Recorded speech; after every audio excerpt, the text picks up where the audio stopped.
Should we do a symbolic clap just in case? Actually, yeah, good shout. So on 0. Cool. 3, 2, 1, 0.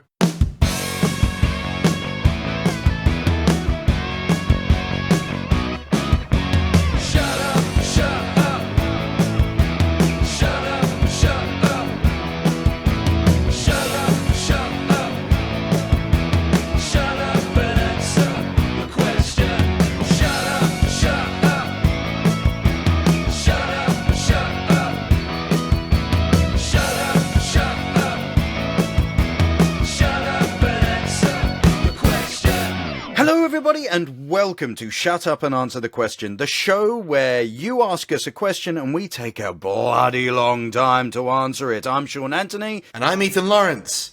We're not on a Zoom. We're not on a Zoom. We're using something else, which is kind of weird. I feel like an old man sort of playing around with new technology at the moment. So I've been literally just pouring at the screen, just being like, what is? Please help. I know not. Yep, there's just too much cool stuff going on. So, we're now trying out Riverside. So, hopefully the audio is any better. We don't know. Do you remember that song? You remember that song, Riverside? It's like, Riverside, motherfucker. That one. Yeah, that one. Yeah.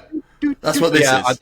That is exactly what I was thinking anyway. But Zoom. I want you in my Zoom. I'm just thinking of song parody. Continue. This doesn't matter. None of this matters. We've got to find one for Teams as well. Hang on. They say you're in the Microsoft A Teams. There was an attempt. It scans. Shut up. And then we don't even have to worry about Skype anymore. So, let the Skype fall. And God. It did. It did fall. We fell down together on Skype fall. Oh, Adele, you knew what was going to happen. Yep. And well, as we are on a Zoom alternative, Riverside, all that kind of thing, it means we have a guest, my friend. Yeah, conscious of the fact that that was probably the longest time we've spent not introducing a guest. Yes, so I better do that, shouldn't I? I better do that. He's sat there all quiet. Oh, bless him. Yes, just letting this happen, letting this wash over him, fearing what is to come. Well, it's my turn to give the ultimate introduction to our guest today. So let me give it a go. Our guest today is not only a good friend of mine and also a personal inspiration for me. He is also the creator and host of the amazing channel Howesenberg Films, where he recaps the best shows and films. Just a heads up, man, you haven't covered Afterlife, Bad Education, Horrible Histories, or Magic Mike, you know.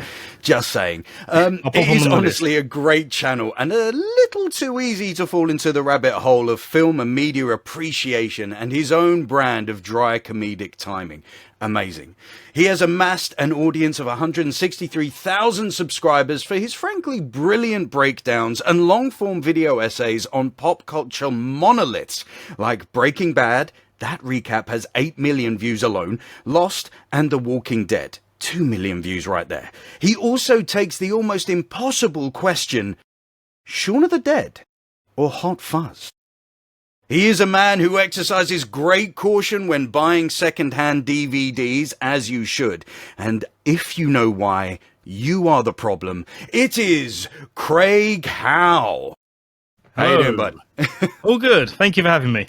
I'm really sorry that Sean absolutely went for you over not doing deep breakdowns on my career personally. I'm really sorry about that. I didn't ask him to do that.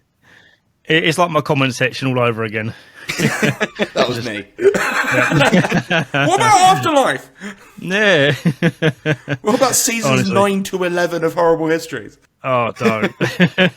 Every day it's at least 10 comments asking for Prison Break or Game of Thrones or something else that I'm too scared to delve into yet.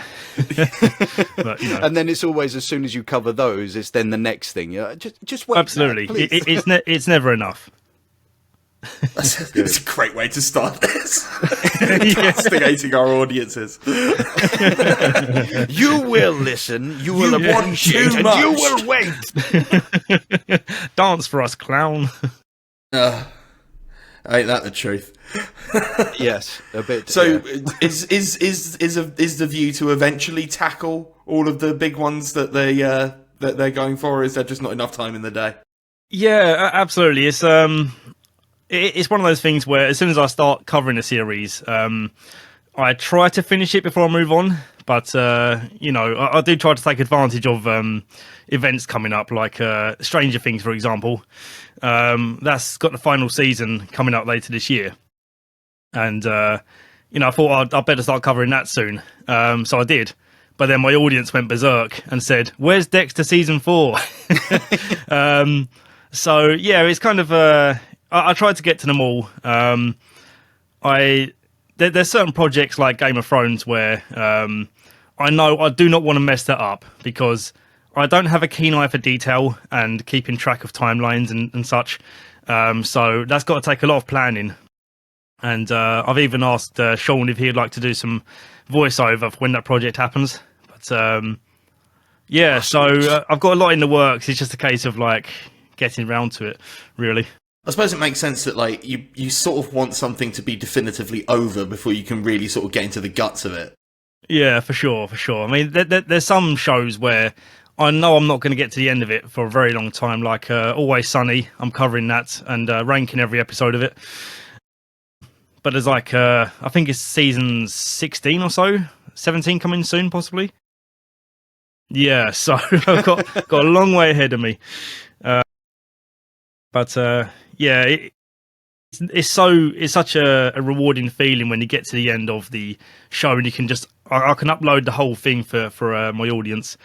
The Walking Dead being a prime example of that, an absolutely painful show to get to the end of. I was tearing my skin off hoping that show would end, and when I did get to the end, people loved it and sort of relished in my pain of the final seasons. So yeah, that worked out in the end. So it was a worthwhile effort. I was clicking around for research purposes, of course, and I accidentally stumbled on the playlist section where they are all bundled together, and I was looking at those 9-hour videos, going like, "Oh, that's someone's whole month." Oh, absolutely, yeah. I then get people telling me that they use my longest videos for a sleep aid, which I don't know if that's an insult or not, really. Why are you falling asleep to my my entertainment? Well, people tell us that about our podcast, and that's usually an insult. Yeah. It's nice that you get the playtime, right? But it's we'll take the clicks. Pay attention to my very important words. Well, you lean into it. Life if they've changing. fallen asleep, they'll then come back to that same spot, and then you get that whole bit again. So true, if they true. keep, hopefully it's just repeat course, plays because they've fallen asleep. But what is a view, really? What counts as a view? Yeah, you actually might know this. Actually, what is a view, YouTube wise? Yeah, I mean, just someone who. It's interesting because sometimes I wonder if when you hover over a video in YouTube and it starts playing without you clicking on it. I wonder if that counts as a view sometimes. But as far as I'm aware, it's just as soon as someone clicks on your video and it plays for a single second, that is a view. Because I noticed that in my in the studio YouTube Studio app, if you even click on your video once just to add a timestamp, it still counts as a view, as an interaction. So yeah. So it's not as opaque as I thought it might have been, because I am a user of TikTok, and boy howdy, I have no idea what a view is. Yeah. Because that's what you started on TikTok, didn't you? Or you did a few on the over during lockdown. You were doing. I mean, I've been doing YouTube since 2016, and I don't know if you remember this, Sean, but way back in the day, I was making all sorts of really weird videos of me eating a ton of chicken nuggets and stuff. Yes. And surprise, surprise, those videos never took off because they were weird and disgusting. And then I started covering films, and they did okay. And then I decided just before lockdown started that I would start covering Breaking Bad. Did that all in one video, really proud of it. And I thought, oh, this will be the thing that will take my channel off. I didn't have 1,000 subs back then. I think I had around 300 or so. And the Breaking Bad video, it got about, I think, 600 views in the couple of months it was uploaded. And I was like, it's okay. It's a bit disappointing. And then my friend recommended TikTok, and I was thinking, oh man, look at me. I'm not a young teenage girl. I can't really make content fly on TikTok, you know. But I posted a video on there that was just a very hat in hand moment of like, oh please everyone, I've made this really well made long video of Breaking Bad. Please come and check it out. A bit of a down moment for me, really. But people saw the video, saw that it had terrible views for the amount of effort that went in. And they all flooded over from TikTok to my channel. And yeah, it just took off from there, really. So awesome. So TikTok was TikTok might be the worst thing humanity's ever made, but for me, it was one of the best. You know, I genuinely don't think I've ever heard any situation where TikTok allowed click through to another site. So you really you smashed it. Yeah, well, I've tried doing that as well, and it's full on just killed the video. Like, as soon as it hears like YouTube or something like that, it's just gone and zero. Yeah, that's a bit of a trick I've learned with TikTok, is that try not to mention the word YouTube as such. Because all I did in that, it's literally, if you find a TikTok anywhere, it's just a screen recording of the video. It's not, it's terribly cropped. It's not got my voice on it. It's just the Breaking Bad music, and it's just, here's the video. I wish it had more views or something like that. And and even though there's not a click-through option, because you can't, I don't think you can hyperlink in TikTok still. You can't hyperlink anywhere these days. So I didn't bother, but it really was a low-effort post of like, whatever, just throw it on there, who cares? Didn't even convert it to vertical. No, exactly, yeah. I was really just in the screw this mode. Can you swear on here? Yeah. Dude. Okay. One of the first things I said was motherfucker, so I think we're all right. True. I was like, oh, fuck this. I posted it quite late at night and woke up in the morning to thousands of views on the TikTok, and I was like, oh my, okay, brilliant, okay. Yeah, so, yeah, that's kind of the story of how things took off for me. Awesome. Well, now we've heard the early story, we should probably do the conceit of the podcast, right? Sounds good. Yes. Yeah. Oh, sure, crap. Sure. Yeah, Did you forget? I totally what are we doing We here? were just chatting away. I was like, have we already asked the question? I mean, we do go so far off the bat. Yeah, I haven't asked the question yet. I mean, I've asked some questions, but I haven't asked the question. And I am very, very conscious that we're over 10 minutes in. Damn. Which means we are fast coming up to the hard limits of what a podcast can be. I've got a question for you, Craig. Ooh. I went digging through the database to find something film related. Okay. And I found something. So I hope we all enjoy this. This is from Karis. Shout out to Karis. Shout out, Karis. She asks, does the ice that comes out of Elsa's hands hurt her? Oh, and this is actually from also our episode 1 of the very first episode of season 1 of the previous incarnation of this podcast as well, which is going to be awesome to see how different it is. And but we can't even check because I don't think the master files even exist anymore. I think they've been fired into the sun. Or at least I have tried to fire them into the sun because we need to remove all trace of the original. Oh man, I better hide this next time you're around then. I'm just going to start leaving magnets around your house all the time. But Craig, what do you reckon to that? So, this is Frozen, by the way. This is the film Frozen, for those who don't know. Yeah, I mean, I've seen it once or twice. I didn't actually think of the ice actually penetrating the skin I thought it was like something that generates with like from her hand, like a Hadouken or something, like a little ball of energy, but like an ice that comes from that sort of exists. It generates from the fingers, but doesn't come through the fingers. So, because otherwise, you know, that would be very painful, wouldn't it? The ramifications are horrifying. Yeah, absolutely. Just like the Hadouken as well. Then, like would the Hadouken then burn, even if it's in just a vicinity? Like if you're generating it, is that why they have to let go of it so quickly? Does he scream in pain when he's generating it? I don't really play Street Fighter that much, but well, he does shout. Okay. It is a loud shout, along with his cousin / brother's Shoryuken. Okay, maybe it does hurt then. They do yell it, but maybe that's a martial arts thing. Maybe, yeah. Well, it's like Elsa's then singing, so she's just screaming it out at the end because it's that pain as well. That's it. Hope with the pain. They were doing terrible things to Adele Dazeem in the booth. Adele Dazeem being a reference to John Travolta at the Oscars getting her name wrong. It's one of my comfort videos. I've not seen that. Oh, we will link you up afterwards.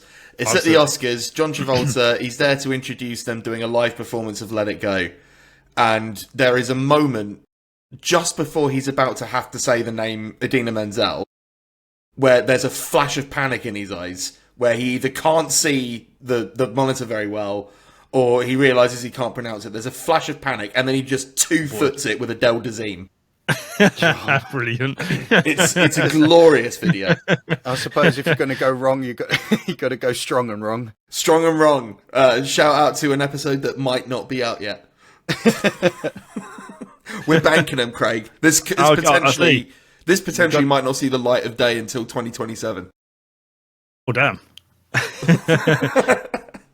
No, it'll be out before then. I might have been cancelled for YouTube by then. In which case, congratulations on your 2 million subscribers. Yeah. Exponential growth. Yeah, is it like, other than that, is there any more like the award ceremonies? There's got to be some other like cringeworthy, embarrassing moments that you do go, oh, they just come straight to mind. Well, I mean, the big one was when they got the La La Land Moonlight thing wrong. Oh, yes. Oh, wrong envelope, wasn't it? Yes. I mean, how do you even do that one? Like, you've got it must be the only thing like in the envelope for you to read out. I think there's probably a lot of envelopes one in your mind that you're like, okay, I want this one to win, and then you're like, ah, crap. It's a lot of I think it's a lot of envelopes. There's just an underpaid and overworked intern, like just handling loads of envelopes. Very true. Have you guys heard of Derek Savage, Cool Cat? No, I have not. No. Okay, so when you mentioned award ceremonies, there's this really famous filmmaker on YouTube called Derek Savage, and he's a notoriously bad filmmaker. He makes like cult classic bad films, like Cool Cat Saves the Kids. I think I have actually. Yeah, if you search it up later. But the guy, we don't search up stuff on the podcast. Yeah, famously, okay, we don't search anything while we're on it. If you're looking for a laugh, definitely search up Cool Cat Saves the Kids. It's an old drama between him and YouTubers, but yeah, he got massively pissed that everyone was calling his films terrible and cringe. But anyway, so he went on to host an award show called the 420 Awards, which is all about celebrating weed. But in that, he tries to make it like a low budget Oscars where he nominates like best film of the year and such like that, you know. But thinking back to names being mispronounced, he is the king of not pronouncing a single name correctly, and it's just the funniest shit when you watch him announcing people like Ariana Grande. He can't even pronounce that name correctly, but he does it with such confidence that you just think, okay, I'm not going to laugh at you because it's like, you know, you believe in your heart that's how it's really pronounced. So you're turning it into your own brand, just trying to make everything sound wrong instead. Yeah, I wish I had that confidence. You know, like, I mean, if John Travolta just went with it with confidence, didn't look sheepish, and just went, no, that's the name, that's how your name's pronounced. I'd have total respect for that. Swear down, all you see is just the briefest flash of panic. And then it's gone. He swallows it down and sends it off to Xenu. Bless his soul. I want to see that now. But then you bring up an interesting thing there, because you said Ariana Grande, but like an American might say Grande. Yeah, I can't remember how you pronounced it now. It wasn't that simple, I imagine. No, it's God. I wish I had. Yeah, it was something ridiculous like that. But very worth. Well, I say it's worth a watch. It's a terribly made award show. But yeah, there's a YouTube channel who I very much look up to called YMS. Your Movie Sucks. He's massive on YouTube for film reviews. But he was like. Yeah, absolutely. But he was like a central character between the whole the drama with that Derek Savage fella. But and his coverage of Cool Cat Saves the Kids, I would say, is like, it is really worth a watch if you want to see some terrible filmmaker lose his rag over being criticised over a kid's film he made. So yeah, definitely check that out if you awesome. If you're interested. It's funny, like you. What's his name? Tommy? Is it Tommy Wiseau? Tommy Wiseau. Tommy, like again, like it's that kind of eccentric kind of director, filmmaker that just sort absolutely, of they do, like, instead of just leaning into the fact that it was crap, it's sort of like it's that that Streisand effect of going no, and everyone's like, oh yes, instead. So it's. A friend of mine was talking about that the other day. It came up in conversation in the room. And they described it as it being, it's so bad it's good. And I'm like, no, I'm pretty sure it's so bad it's bad. It's just funny in a way. Like, I wouldn't... Good is nowhere near that film. No. It is an insult to both the film and the word good to put them in the same sentence. But it's like an unintentional comedy, right? To see someone try so hard and fail so miserably... to do a dramatic scene is just it's priceless. And that was his. That was what he did afterwards when Wiseau was like, "Actually, do you find it's a comedy?" Actually, I can't do his accent because I've got no idea where he's from. I don't think he even has an idea of his. Yeah, it's all like, my film's a comedy. And it's like, no, it's not though, is it? Because you can see that you're trying. I can see that you're trying. There's another filmmaker like him called Neil Breen. Who like there's like a trifecta of like bad filmmakers. I would say Tommy Wiseau.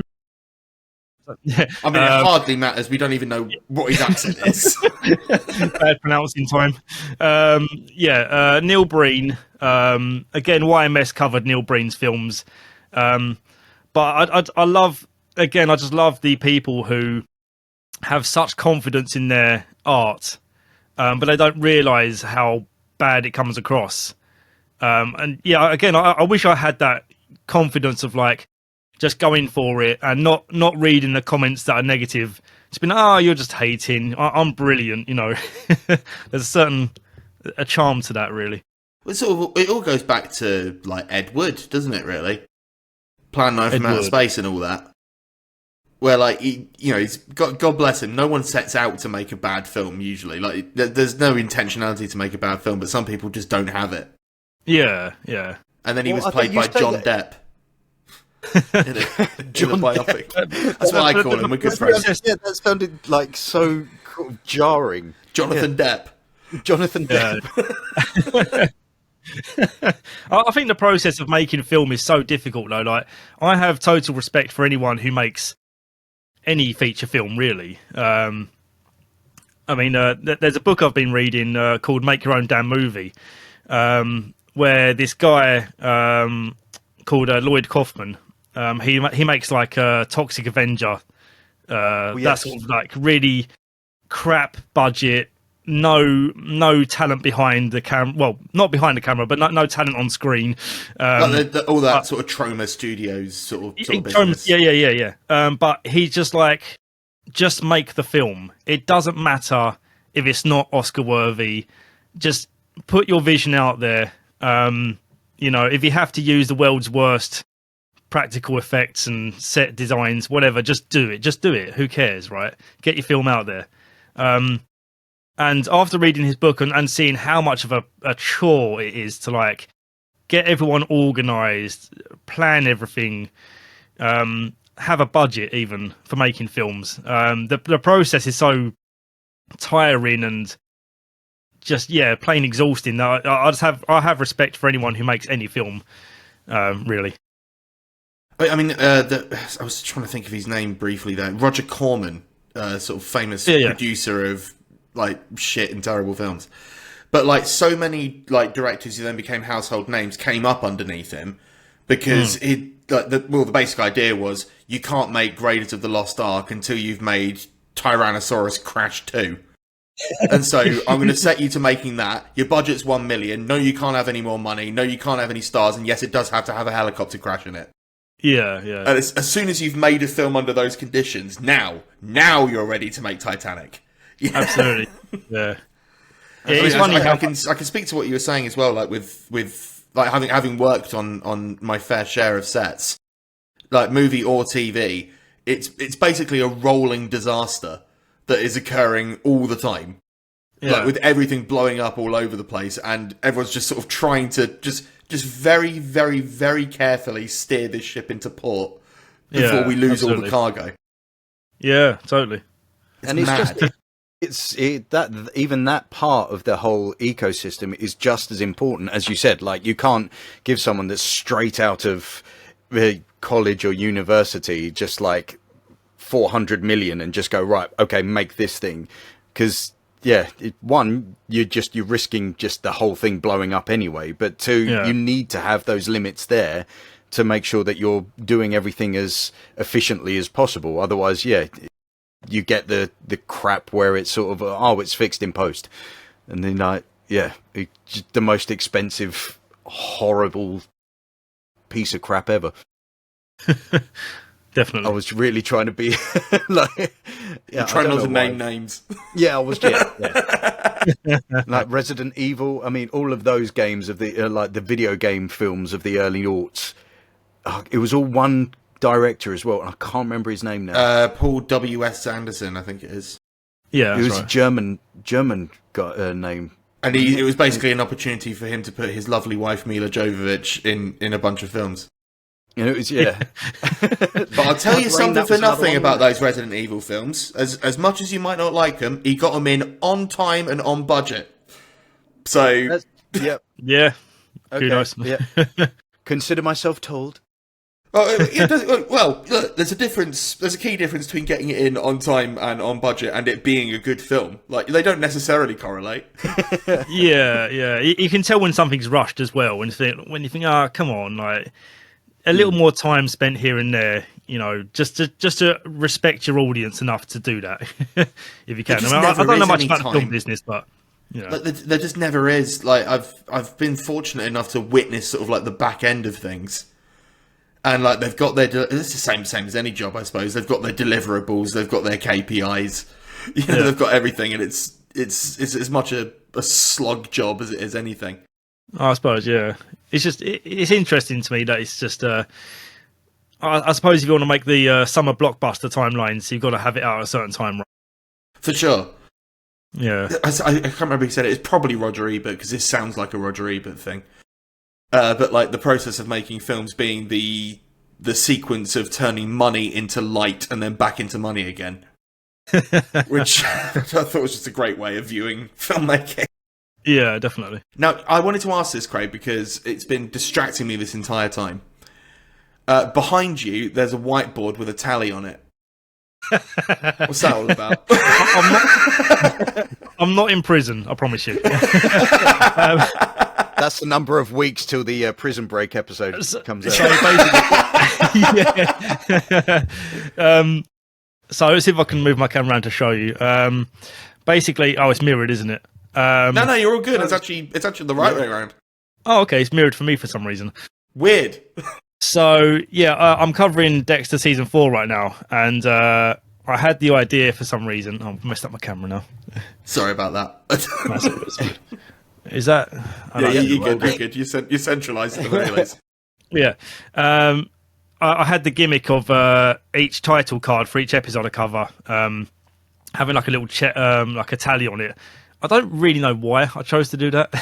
Come to think of it, I should have saved that for Prison Break, like you say. Hey, look, the fractured mind of the artist.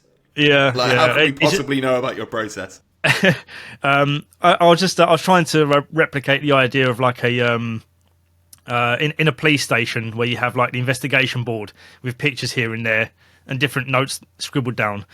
So that's why I have the whiteboard back there with my with stuff on it. Yeah, that's not a very interesting answer, but it kind of is, because it's sort of like we've now had an insight into your workflow. Yeah, a bit of a BTS, you know. Which is really cool. I mean, are you having to drag yourself through Dexter? Is it season 4, which is the last season? So actually season 4 is one of the more enjoyable ones. The previous season, not so much. That was a bit of a slog. Now, Dexter so far has been not a bad show to cover at all. It's not always high quality, but it's most of the time it's a high quality show in my opinion. There's definitely other shows where I dread talking about it because, you know, they get good views and whatever, but they're just very much like there's certain parts of it, part of the process where I'm like, I don't want to deal with this today. Prime example being The Boys, right? I've loved talking about the show, but every single time I upload a video on it, copyright claims out the wazoo. It gets restricted, yes. Monetization, no matter how much I censor it, you know. And so it's one of them things where you have to go through the legal process of like appealing the claim and such, and it's a very long and tiring process. Is there limits then because obviously you've got the fair use because you're using yours as I'd say edutainment, because it does feel like a very sort of film study, media studies-esque kind of analysis. It falls under what I'd argue is like a transformative work. Yes, yeah. So like, is that something that's easy enough to just go, look, if you look at it, this is what it's about, or is it they just go, no, it's 1 minute 2 seconds worth of footage here, and you can only have one or something? The main problem is YouTube as a platform. They enable the copyright holder to have all the power.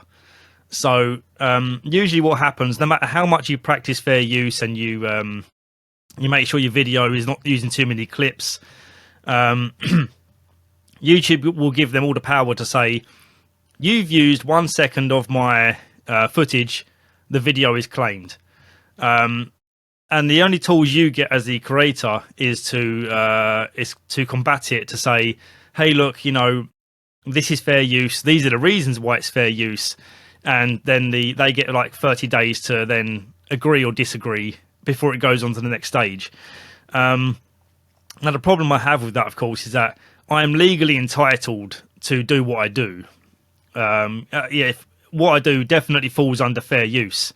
And every single time I have to go through this process, I typically win because these studios / IP owners, they know full well that the video is fair use, but they just see it as an opportunity to like try and suppress the idea of their media being uploaded.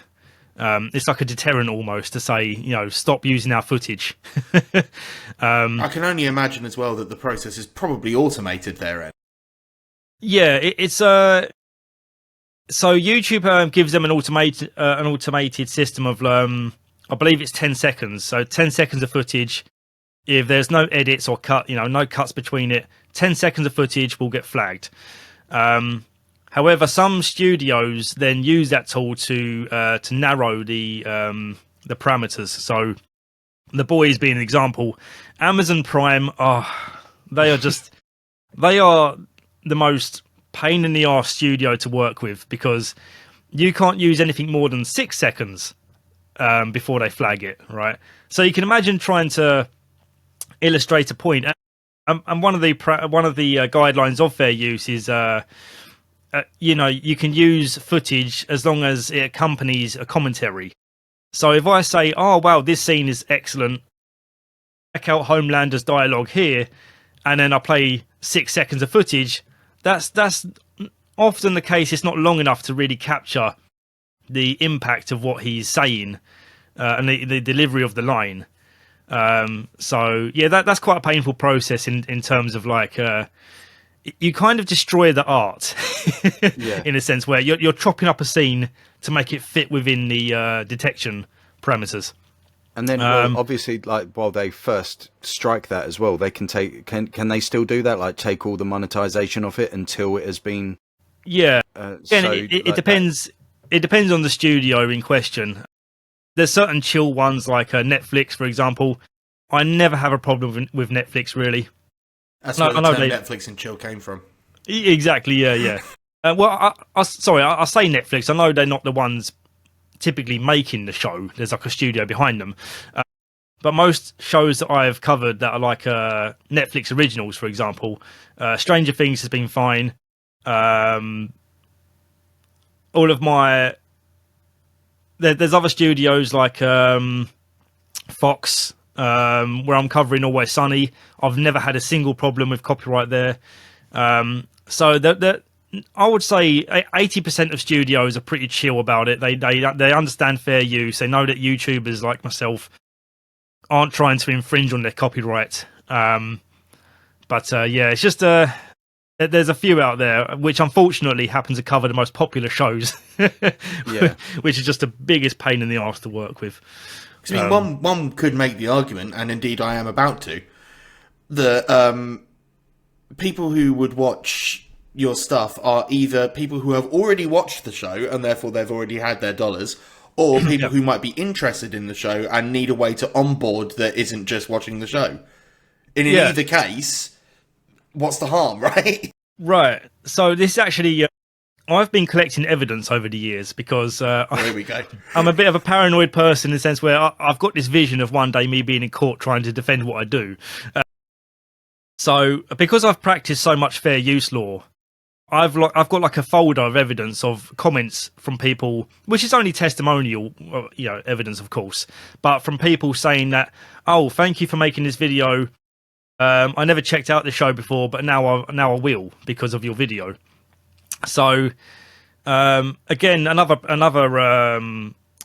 guideline of fair use is that your video, if it takes away the market share from the original IP, so essentially, are you providing the experience for the audience that they would have got from the show? Collecting that evidence in my mind is contrary to that. To say, well, no, like they viewed my recap of it, which is a shortened version, and they've now gone over to your platform and they're giving you money by viewing your product. So yeah, I'm collecting all that evidence to use one day, maybe, who knows. And so on please top of don't that, sue Craig. Yeah, please don't sue Craig. I know nothing about law, but I do know everything about fair use law because I've become such harvesting comments that defend you. Absolutely, yeah. You must have to watch them like over and over again, like multiple times. To one, you presumably you make your notes and then you've got to then cut them up as well. So you've got to you've got to have them. It's at least, I would say, 4 times watching the same thing over and over again. One, to like just experience the thing naturally. Don't if you ever enter this field, don't make the mistake of taking notes while watching something, because while you're taking notes, you won't observe what's happening and you will miss things. So yeah, I watch it once naturally, then again to take notes, then again in my recording, my editing software. That will usually be like another 2 times watching it because I'm scrubbing through, I'm making sure I haven't made mistakes in the script, or I'm just going scrubbing through the footage to use it really. So yeah, I would say it's about 4 times watching the same shows, which can get very draining. But I can't complain. Have you found your ability to sort of like retain important bits and like know what you're going to talk about? Have you found that improving as you've done it, or is it always like pulling teeth? It depends on the show. If it's a very straightforward show like Breaking Bad, for example, right, you've only got really a couple of central characters. The rest you don't need to focus on that much to really understand the basic plot of what's happening. You got Walt and Jesse. You just follow them, and it's quite easy to retain what's happening. You don't really miss anything. But when you're going to get shows like Game of Thrones, the thing I'm putting off the most, I am terrible at retaining names of places, names of people. It's a good thing your names are on the screen here, because it's like, even people I know, I walk past someone I know in the streets and I go, "Oh, hey, it's your man." buddy. Yeah, good to see you, Chief.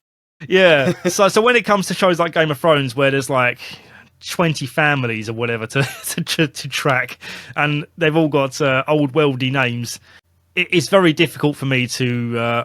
Thank God for Google, and these fan wikis are a lifesaver, because I'll make a script and I'll use a fan wiki to go back and make sure I've given people the correct titles and names, and they're in the correct places at the correct times. Thank God for nerds cataloguing all this shit. Bless you all. So yeah, I wouldn't say my I would say my overall personality on YouTube is that I'm not the smartest guy. Definitely not the smartest guy ever. But I value my entertainment aspect. And not taking things too seriously, having a good laugh with the media I'm covering. So I kind of use that as a bit of a shield, in a sense where if things go horribly wrong information-wise, I can be like, well, I am mostly focusing on being entertaining rather than informative. And you've got to pick, you've got to pick your strengths, right? Yeah. Well, you've really nailed that. I was watching it earlier on. As I said, I went down a bit of a rabbit hole. Ended up getting to the 28 days later. 28 days later versus 28 months later. Which, watch it. It's fantastic. But that bit when when he's like. When he said, when was it Robert Carlyle? He said, and he ran off, and then you just stopped it and went, "Love you, bye." I was laughing for about 5 minutes just at that perfect placement. It was so good. I like to take one of the most iconic scenes in in film history and just ruin it with my stupidness. I think it's nice because, from what I watched, it's just very approachable. Thank you. Because sometimes you can have, especially in the video essay community, I'm sure you've seen this, where people can really, really disappear up their own fundament when they're talking about like a TV show that they like. Sometimes it's just nice to have someone who's a fan and enthusiastic, but also like on the same level as the audience. Like they're not looking for some kind of intense, deeper meaning in all of this. Sometimes it's like, this episode of South Park was fun. That was one of the episodes I watched, by the way. Oh, thank you. I'm surprised that barely got any views, that one. It's interesting because I saw the screen grab and I was like, I too love this episode. Yeah. I wonder what Craig reckons. I appreciate that. Yeah, it's interesting because you can definitely tell the people on YouTube who are trying to be too intellectual when it comes to this sort of stuff, and trying to look for deeper meanings in things, and so and then you get the people who you can tell that they're very knowledgeable. They've worked in the industry, so therefore they've got some authority on the subject. And then you get these channels who are just trying to pick out moments in film and saying, "Oh, what political message does this have?" And that can get kind of annoying because you just think, well, you don't know the filmmaker's mind. You don't know what they had in mind when they made it. So fair enough, have your own interpretation, but don't suggest that that's the truth of it, Feels like a very GCSE English way of looking things, because I always remember that sort of stuff when they're like, so yeah, in this scene, on this page, he talks about the curtains being blue. What do you think he meant by that? And it's like, I didn't know that the curtains were blue. Like, it was literally as he was writing it, he just looked up, saw blue curtains, and went, All right, yeah. Yeah, that's a good colour for a curtain. Yeah, it's like I really wasn't thinking about the Hegelian dialectic at that point. Like, it's like a Stanley Kubrick's films, like The Shining, for example. I think that's one of the most overanalyzed films in history. And yeah, there's probably a lot of truth to what's being analysed there. But some videos I've seen, I'm just like, oh, come on, really? It was just a choice by the set designer. You know, there's not really some deep poetic meaning behind it. Sometimes it's like you're kind of reaching there. I think Kubrick was one of those who sort of very much built his own myth, though, wasn't it? Like, you know, definitely, yeah. He made sure that people knew he was very fastidious about detail. Yeah, and so nerds then went like, oh. What did he mean by that? The curtains are blue in that scene. What does that mean? Yeah. I'll probably pick a bad example. He's like, oh, what did I mean? Oh, yeah. Good question. Yeah, Tommy Wiseau all over again. It's actually a comedy. Yeah. And, oh, yes, coming back to Disney. Sorry, I've just realised. We're circling. Yeah. That one was just literally a handbrake turn back to the question because I realised that we were having a good chat and then it'd been quite a while. But yes, Disney, Elsa, one. Have you had any strikes from Disney at all? I don't believe I've covered anything Disney. Well, it's interesting you say that because you said that Fox were quite copacetic to what you're doing, and obviously they are a Disney subsidiary. Yeah, so possibly Disney is chill with it too. Because for my entire coverage of The Walking Dead, at the time of recording, that was all from Disney Plus. So I've had no trouble there. Disney's one of those things where I know the second I start talking about it, where I said before, because I'm not a very knowledgeable person, that there's certain universes that I don't really want to delve into too much because I know once I start, I'm gonna, kick the hornet's nest of fans, and they'll come after me for daring to not really get it right.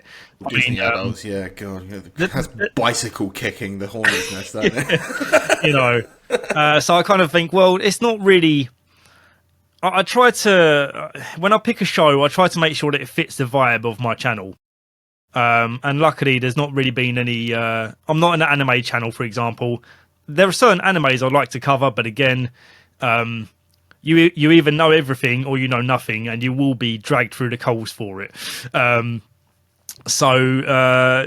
try to focus my shows on what I believe my demographic is into, and Disney animated films like Frozen, I don't believe would be in there. You never know. Unless she's screaming in pain because her hands are frozen. Can we commission you to do one just for us? Sure, why not? We won't release it. We'll just watch that together. Me and Sean will get some popcorn and get a nice bottle of wine on the go. So, I mean, we're going back to the point. I mean, again, Sean, we've had another one where our guest has basically landed on the correct answer almost straight away, rendering the entire point of our podcast, well, pointless. Because I think it's right. I think Craig's right. I think it's a Hadouken scenario. Yeah, I mean, I suppose, if she's sort of, it's leaving quick enough anyway that it's not actually going to be, it's not going to be sort of causing too much pain. And she, as you said, like in the film, she doesn't wince or anything like that, even as a kid.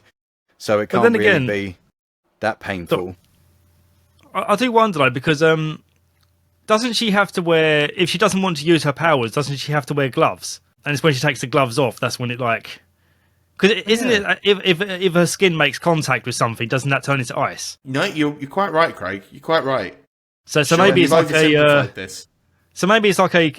Well, I think I'm proving my own theory wrong. And maybe it's like a conductive thing where, she touches something and it permeates through the skin and freezes whatever it touches. So maybe it is an internal. Freeze the gloves as well, then. Oh, there you go. See, that's the thing, isn't it? Like, if you're corporeal or non-corporeal, how much can you interact with the world? Like, how can a ghost wear a hat? You know what I mean? Or it's that's like, true. What's that guy in X-Men with the laser eyes? Cyclops. Yeah, Cyclops. Why is it that his sunglasses aren't constantly being like burnt out through the lasers? I mean, I think it's the idea not that it just reflects the laser beams back into his own face. Oh, wow. Well, it's because it's a ruby quartz. It's it's the gem that it diffuses the energy blast. Oh, wow. But yeah, so not just regular sunglasses then? No. Oh, wow. Charles Xavier created them for him. Damn. When he joined, when he was but a lad. Good old Patrick Stewart. Yes. By the way, about a minute ago, you might have noticed I was a bit distracted. It's because I was writing down the Hadouken scenario, because I think that's what I'm going to call this episode. Nice. That would be great, watching Elsa versus Ryu just at the same time. Which one wins? I'm screaming in agony as they attack each other. Ow! Their health bars draining on their own. And then you've got Blanca in the background just electrocuting himself, like, why? They don't land a single blow at each other, they just kill each other, kill themselves with their own powers. Everything's just plasma and ice. That's the new book by J.R.R. Martin or something, isn't it? Game of Thrones guy. Yeah. Oh, Game of Thrones man. Yes. Don't create more work for Craig. oh, God. It's actually funny that you were saying what you were saying about Game of Thrones, actually, because I've never seen the show, but I have read some of the books. Oh, okay. And honestly, trying to keep track of everyone gave me a nosebleed. Because it's like, and then here comes Sir Roger and his friend Lord Talbot and Dr. Munchausen and fucking all. I'm like, okay, are all these people usually together or are they separated? And they're like, no, you have to understand, this one's a Bannister. What does it mean to be a Bannister? Well, a Bannister always keeps their word. I know it's Lannister. No, don't correct me. I'm being fun. And then there's the wolf, who's not wolf, but he's the wolf. And then a direwolf. A direwolf, and then called Ghost. And then there's the hound, and then the mountain. But they're not actual things; they're actual characters on their own. And the guy who holds the door, who's called Hodor, exactly, because he can't say hold the door. And then the mountain is just called Steve, but you don't have to actually understand that that's just the name of the mountain. And then there's a guy called Jeffrey, but they pronounce it Joffrey. Oh yeah, gotta love Joffrey. Great character. Well, bless him. He wasn't the actor. Was so universally hated for his role there that he just full on just quit acting. He had sort of the opposite reaction to the fella who played Anakin in the prequels, Hayden Christensen. Oh yes, because everyone hated him so much because the prequels were so bad. But Joffrey's actor was so good at his job, but he had to leave. That's a whole podcast discussion in itself, isn't it? Is why do fans feel that they should be attacking the actor? That they must know that it's not a real person. It's just a character they're playing. Why would you hate them personally? I tell you what, soaps are dreadful for that.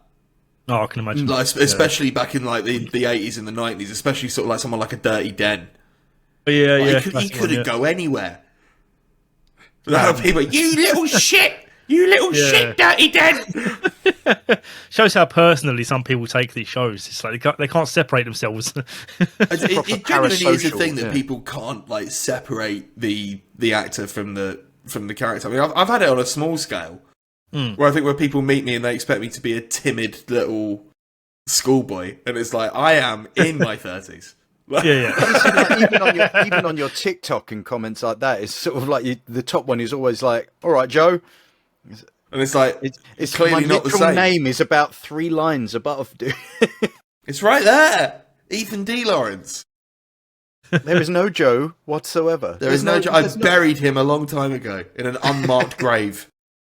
That's how I think about all my characters. I think of them just in a little plot of land. All buried together, holding hands. Do you remember some of the lines of those characters? Or is it like a proper ram? Like as soon as you're finished, you're sort of like, and it's gone. Horrible History's taught me that. In one ear, say it out the other. I retain nothing. Like people come up to me and they're like, "Oh, it was well funny when you said this," and I was like, "Did I say that? Oh yeah, I must have done."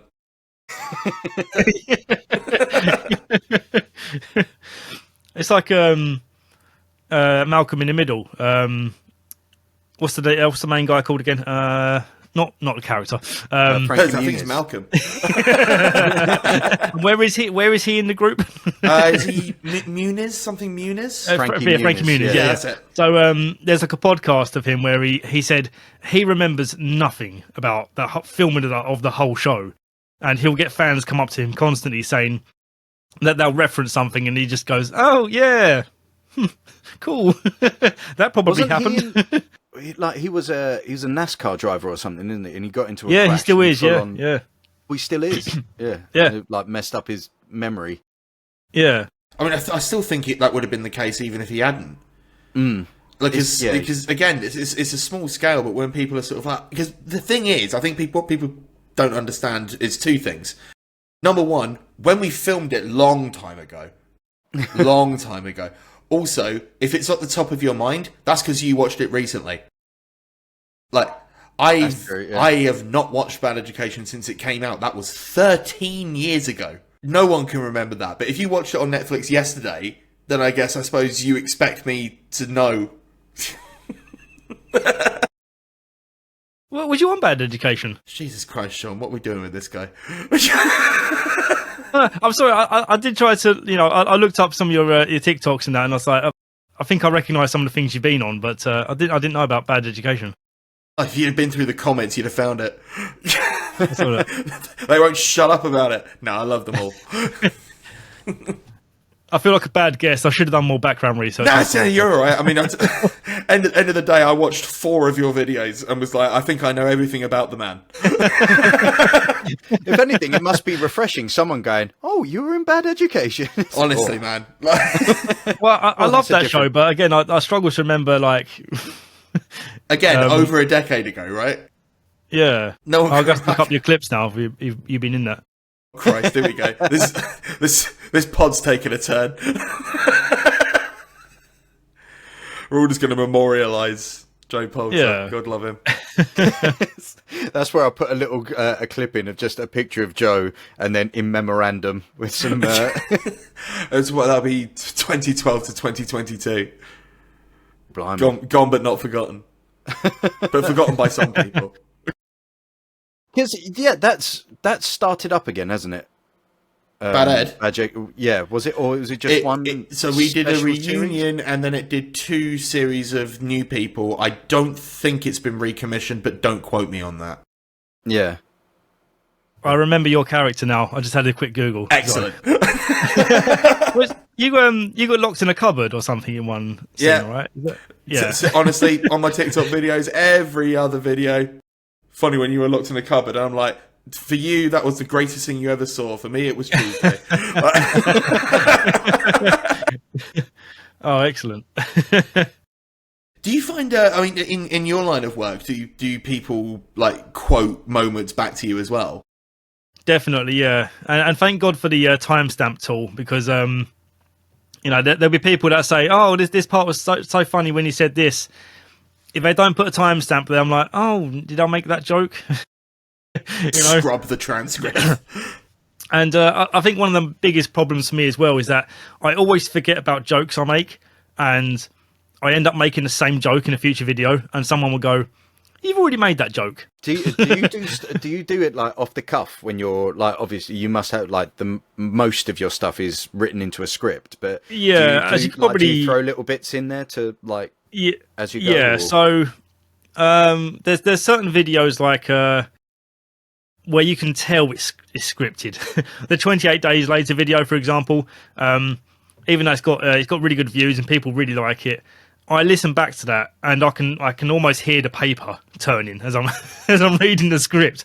As the years have gone on and I get more comfortable, I'll have the script on one screen and I'll do a quick read through and I'll try to like say it naturally without reading it, because then you get more of like a human inflection in your words and. You guys probably know the correct terminology, but the sort of flow of what you're saying is a little more natural. It's not so robotic sounding. I call I that think that's just what it's prosody. called. I reckon Is the it Germans have cadence got a something? compound word for it, but Yeah. Well, Personally, I call it prosody, in which, like, when you're talking, well, me personally, I will go up and down as I go. But if you're trying to if you're trying to read something like straight, especially when it's cold, you've got less of a likeliness to go through that, and you just try and read it straight off the bat. If that makes so, it would be more just in one monotone. If that makes Craig, sense. can I tell you a secret? Go on. Sean's probably said the word prosody to me about 10 times, and I've every time I've just nodded as if I understood. And I don't. We're all intellectuals here. I sit here and I go, Sean used the word. I'm sure it is correct, and I trust him and I believe him. I don't know what he's talking about, but he said it with fervour. There we go. Yeah, it might be that strong and wrong thing again. You could well be leading me up a garden path, Sean, but it's fine because I will follow you to the end. Next pod, just make up a completely BS word in your head. I might do. And then you've got to try and guess which one is the total BS I hate word. it when podcasts are traps. It's a trap. But yeah, you were saying, Craig, sorry I interrupted. Finding the natural read of the thing. Yeah, which is especially for my type of script where I'm trying to insert comedy. I mean, you've worked on comedies yourself.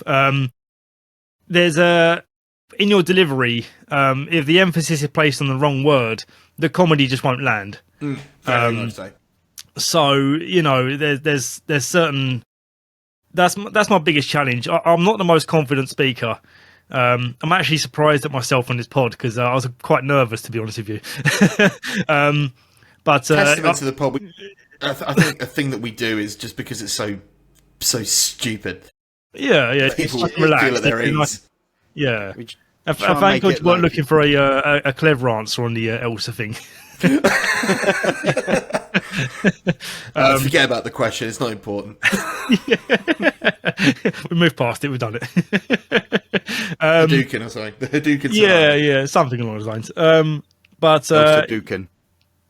Yeah, that's I'm going to make another note just quick. Hang on. Yeah, so definitely the audio recording is the biggest challenge, especially when you're not talking to anyone.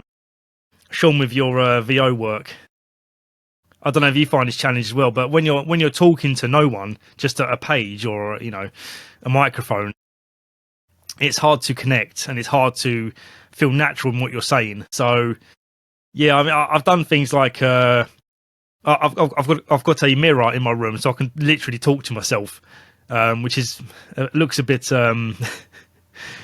it looks a bit self-indulgent. Ooh, look at me, look at me delivering this line. I suppose it's like The Sims, isn't it? You're just building your charisma skill up. Yeah, exactly. Yeah. Got a little green diamond over your head. Yeah. So it does take a lot of practice to be natural with talking to yourself, essentially. Vast blocks of text. You can some of these videos are creeping into the 2 hour mark. Yeah, that's a lot of words. Yeah, definitely. And so there will be times where, especially if I've made my script and when I'm recording and I'm watching clips to make sure I'm on track, I'll notice something new, and I go, "Oh, I haven't scripted that part. I'll just I'll go off on a tangent and ramble about that a bit." And with the whole confidence thing as well, if there's certain videos like I covered every Jurassic Park film. I'm really proud of that one. That was my most ad-libbed one because I know the Jurassic Park franchise like the back of my hand. So that video for me was very natural to make, and there's tons of rants in there, especially for Jurassic World Dominion, if you've seen that. One of the most insulting add-ons to a franchise, in my opinion. So I had a lot to say about that, just naturally pissed off. And I'm even more so pissed off at the franchise now because I made that video with the idea that, Dominion was the end of it all, as it was implied. And then they've gone ahead and they're releasing a new one in about, I think it's next month. I mean, I hate to say this because, as you say, you're a fan of the franchise, you know it inside out. But if there was ever a series that was literally about bringing dead things back, you'd think you would have seen this coming. Oh yeah, But yeah. it was always said that's in very the true. first film. It's like they always they were too busy asking if they could to ask if they should. Sean, do that again, but do a Jeff Goldblum impersonation. No. Okay, fair enough.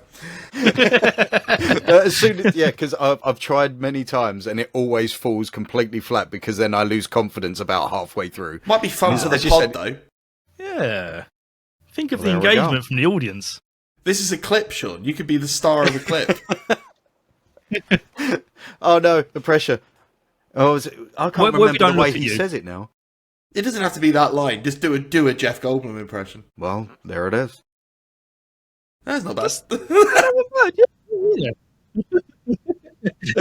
All that build up for 4 words. Dear. Oh. But yes, well, thank you. Yeah, I guess. Well, we've rambled on long enough. I think we've reached the end of the episode now. So that Are you was. calling it, Sean? You unilaterally I don't calling know. it? I don't know how to. I am always bad at the calling the ending of things. Like even to the point, like in real life, like my wife just tells me off because I'm having another conversation for another 20 minutes before saying goodbye for stuff. So me trying to actually take control and try and draw things to a close is. Yeah. One tactic Awful. I've found during the guest episodes is to try and sort of spin back to the question so we can sort of get a definitive answer on that, and then we sort of play out into the plugs and the outro. There we go. So yeah, this is. So, yeah, tell this you is what, let's me and my rewind. apprenticeship Let's in rewind. podding. Cut all this. Let's rewind. And Sean, make this as natural as possible. Do it in a Jeff Goldblum accent. So, Greg, how will Elsa be? Will she be feeling the pain in her fingers? You never know. You never know. I'm going to Elements say of Shatner there. Elements of Yeah, I William know. Shatner. See, it's the confidence it left me. Shades of Shatner. yeah. I'm I writing down think purely shades for the sake Shatner. of purely for the sake of playing on our joke we had earlier. I like to imagine that it does hurt because that's more fun, right? There's no It's quite fun in saying it malicious. doesn't hurt. Yeah. Well, I just want to see the Hadouken fight with they're all just screaming in pain on the spot, unable to attack each other because their own powers are the biggest weakness. You know, And then that They're going snowman for is there. yeah. Going for the hurricane kick and then watching their feet just fly off through the centrifugal force. Yeah. Limbs snapping off. Very dark. It's a very dark crossover. Yes. I'm not sure if that. Disney will be particularly pleased. No. Disney Cross Street Fighter comes out before Tekken Cross Street Fighter. And it also comes out before Kingdom Hearts 4. Yep. That's a thought. In Kingdom Hearts 3, they went to Elsa Land.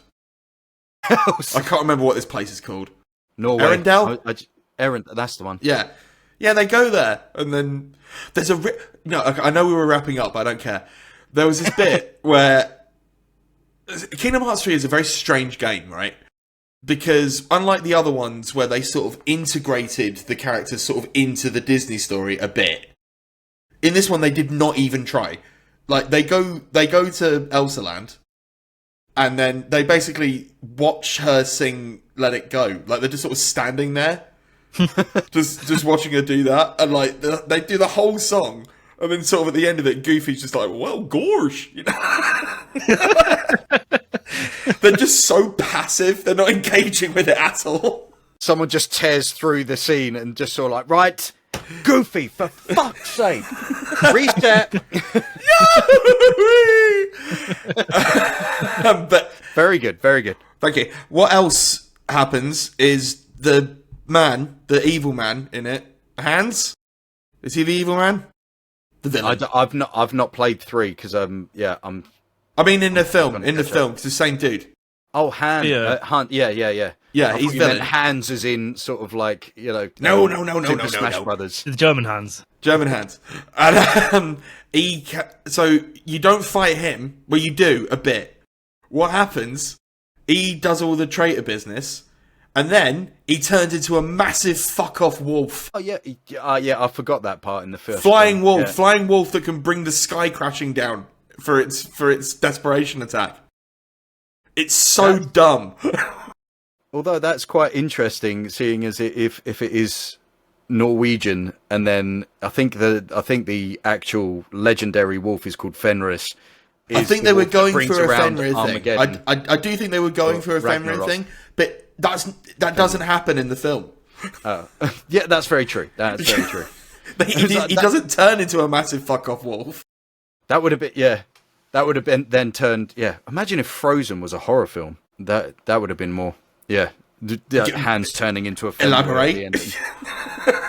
No. Well, now I'm just picturing that in my head. Just sort of like she has the power of ice, and then she's now hunting down the people because they were mean to her. Well, give it time. You know how copyright works. I mean, I think Frozen came out in 2013, so in 2113 years, we can finally they'll have a Frozen horror film in the vein of that Winnie the Pooh nonsense. Oh yeah, Blood and Honey. Great fuck title. Off. They made a game as well of Steamboat Willie as a whole escape the murderer game as well. I suppose you have to if you can. Yeah. My God, what are we doing? What is culture? Exactly. You're in the wrong Just game, Craig. Culture's dying, man. Absolutely. You're just going to have to rely on watching old television shows from when they were good. Definitely. Just speaking of watching old television shows and making good content, Craig, firstly, thank you very much for coming on. Oh, thank you for having me. This has been a very informative chat, and we're obviously very grateful for you giving up your time. Plug your shit, my dude. Okay, so the shows I'm covering right now are Dexter. That's going really well. It's become a fan favourite among the fan base. I'm covering Stranger Things as well. A less desirable topic, but for me it's a very fun show to talk about. So I'm making some good clips out of that. I'm covering Always Sunny in Philadelphia. So if you're an Always Sunny fan, definitely come on by because you could chat to me for hours about that show. I love it dearly, and it's I've got a lot of ground to cover with it, and I'm ranking every single episode, which is a very tough challenge because the show has so many quality episodes. It's really hard to pick a favourite, so I'm looking forward to creating some arguments among the fan base. When I definitely get I definitely choose the wrong one for top spot. Got tons of projects coming up. If you do come across my channel, you most likely come across the Breaking Bad or the Walking Dead video. So if you're looking to kill 8 hours, if you've got 8 hours spare today, like everyone has, stick that video on and come enjoy the show. And do you want to just name the channel and all the socials, just so people can find it easiest? So obviously, we'll also put it in the metadata of the poddy. So if you want to click on links, you can as well. Yeah, so it's Howesenberg Films across my network. So obviously YouTube. I am on TikTok. I don't really post on there too much now. It's only to direct people to the YouTube. Exactly. Yeah. I'm on Twitter or X. Instagram. I'm not really an Instagram person, but I'm around. Just search up Howesenberg Films. Mate, look at the spelling. I really should have picked an easier thing to spell, because the amount of people that drop an E here and there, my name is very strange to spell for people. When Sean first sent over that he'd landed you as a guest, obviously I saw it written down, and I was like, "Oh, cool, Howesenberg." Yeah, I get Howesenberg a lot. I love that guy. So it's funny because Howesenberg was a nickname I had in my old job, and I never really thought I'd have a YouTube career. So I was like, oh, you just use it on YouTube. Who cares, right? But in hindsight, I should have just picked a nice simple name to spell. one that when you type it into Google doesn't say, "Oh, did you mean this?" Like for the longest time, I think it's still now. If you type in Howesenberg or Howesenberg films, it auto corrects to How Jesse Eisenberg Films.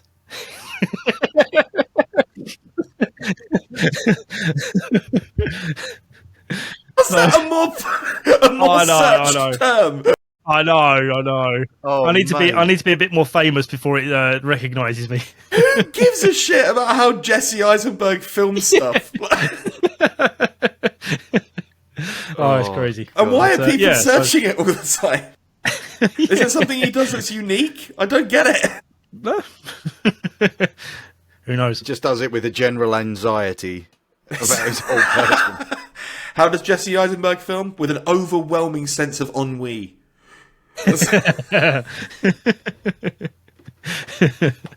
Definitely. Right.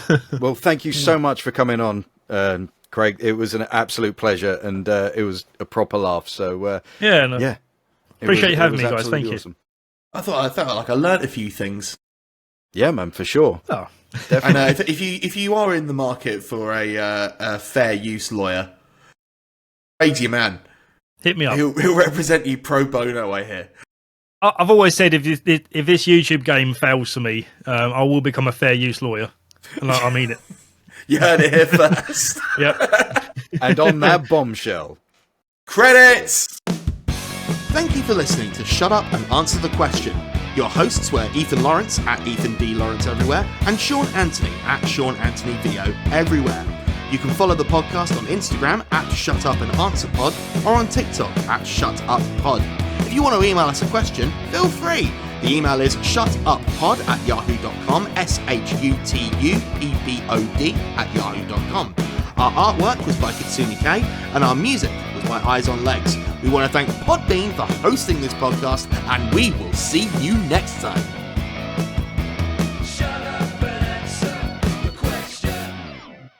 that was fantastic. And I've found out earlier on actually, the day you posted your first video was the same day I posted my first video for voiceover.